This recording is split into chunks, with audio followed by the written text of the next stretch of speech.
Hi, my name is Rob Goddard. I've been running businesses for decades, and this series of videos, The Unvarnished Truth, is designed to cut through the BS of business. Enjoy. I need your clothes, your boots, and your motorcycle. No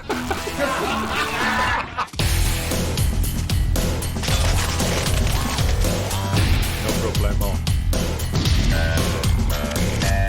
Hi, my name is Rob Goddard, and I've helped hundreds of businesses over the past 20 years scale up their businesses. And one thing I want to share with you today is how to close more deals, which is a familiar cry from most businesses and most business owners. Closing more deals. And before I go into the 4 top tips and the 3 things to avoid like the plague, I just want to set the scene with pipelines, salesmen's pipelines. It's often been said that they share something with Eden Blight, and they are a work of fiction. Salesman's pipeline. I usually half the numbers that are in a salesman's pipeline because it's rose-coloured spectacles. It's definitely glass half full or glass double sometimes. So for prudency and caution, I always half the pipeline. And a pipeline, salesman's pipeline, should be a free-flowing river. There's a beginning, a middle and an end. There's a process. I find that often salespeople don't have a river, they have a reservoir with a dam, and it's stagnant water. Everything's in there. There's stuff going back yonks, ages, years sometimes, in the hope that someday it might magically convert into business.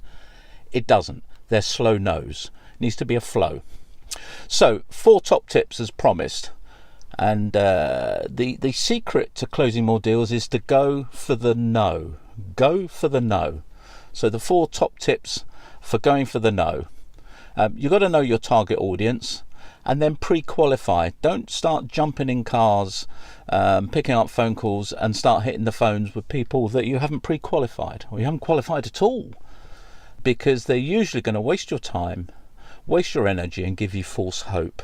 So that's top tip number 1, pre-qualify. Don't be tempted to see everyone. You've got to identify who you're going to pitch to and whether it's relevant. Number 2, top tip number 2 is to smoke out the objectives of the other person right from the off. As the coffee's been poured and you sit down, ask them, what would they like to get out of the conversation this morning or the chat this afternoon? What would they like to take away with them? What is a good outcome? Once they've told you, write it down. And in fact, I found that 1 in 3 people don't actually answer the question. They waffle on. They go on for minutes. And then at a convenient point, I interject and say, well, that's all very interesting, but you actually haven't asked them a question. What is a good outcome for you? So reroute it back to what you want to hear from them. What do they want to take away? Once they've told you, you tell them what your objective from the meeting is, because it's a 2-way process. It isn't a one-way thing. So make sure that you identify with them what you see as a good outcome for you. If there's an issue or a mismatch, then you can deal with it there and then rather than waste 2 hours of your time. So that's the second top tip. The third top tip is, and this is, I know, a controversial subject, always deliver price in that first interaction, whether it's on the phone or in a meeting. Why? Well, you don't want to waste your time pitching to someone, or even worse, doing months worth of follow-up if they haven't got the money. They need to know what their investment is going to be by engaging your services or buying your product.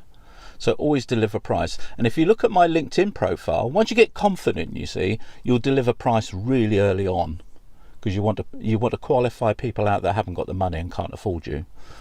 You'll notice on my LinkedIn profile, I have a document there under my featured session. It's the first one you come across, how I work with people, and it has my various products and services and a price against each one. So I know that when I get contact from people, inquiries, they already know what I charge. So I've already qualified out people who can't afford what I do. The 4th and final top tip, and this is often missed, is to agree at the end of the first interaction, whether it's on the phone or in a meeting, is to agree the next steps with the person that you've been having a discussion with. and timings for follow-up. Don't leave it with them to follow you up, because guess what? No one returns a sales phone call. You have got to make that follow-up, whether it's a day, a week, a month, a quarter, whatever it is. And then once you do the follow-up contact, you can refer them back to that we agreed that you suggested I give you a call in whenever, and I'm now ringing you today. So those are the 4 top tips. Just for contrast and balance, these are the 3 things you must avoid if you want to close more deals. Number 1, never ever say to a prospect, I'll send you the proposal and you let me know what you think. Never, because no one returns a sales call. That is going to go into the abyss of potentials that 90% will never see the light of day. Never hand over the initiative to the prospect. Always retain that initiative. You will contact them at the agreed time and date, whenever that is. The second thing to avoid like the plague, and I've mentioned it before, is the avoiding of delivering price. You've got to know your value. You've got to know what is it that you do for them and has value to them, and deliver it. Don't have a nervous voice. Don't take an intake of breath just before you deliver how much it's going to cost them. Be confident. Be sure of yourself, and be positive. The third thing, and these 3 things are linked, as you'll see. The third thing to avoid like the plague, if you want to sell more deals or achieve more deals, is never charge for your time. They're not buying your time. They're not paying you by the hour. They're paying you for your last 20, 30 years experience, expertise, knowledge, contacts, whatever it is. They're not paying for your time, so don't charge by the hour and multiply it up. But if you want to establish what your value is to the other person, which is what you should be doing, you've got to ask lots of questions. 80% of the time in that meeting, they've got to speak, 20% you asking insightful questions to unlock where are the pain points, where are their problems, where are their issues, how can you improve their life by buying your products and services. And it's got to be meaningful. So it means that you've got to ask lots of questions and listen and write things down. Establish the pain. And I've always said to give a bit of guidance, particularly with business owners or salespeople in a service environment, service sector, you find it very hard to come up with a figure. You say, think of what's fair and reasonable, I tell them, and then double it. Because you can always come down from a very high price, can't you?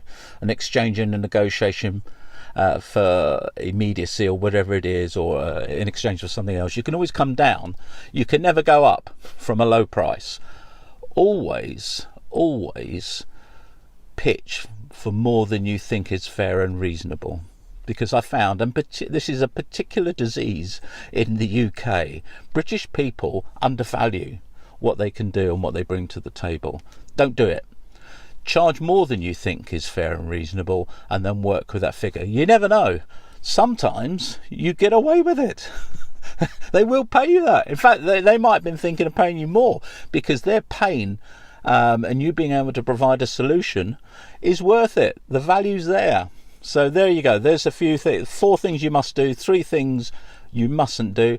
If you're feeling bamboozled by all of this and you need a bit of a steer, email me or pick up the phone and we'll have a chat, because I've helped hundreds of businesses navigate their way through to better conversion rates and closing more deals.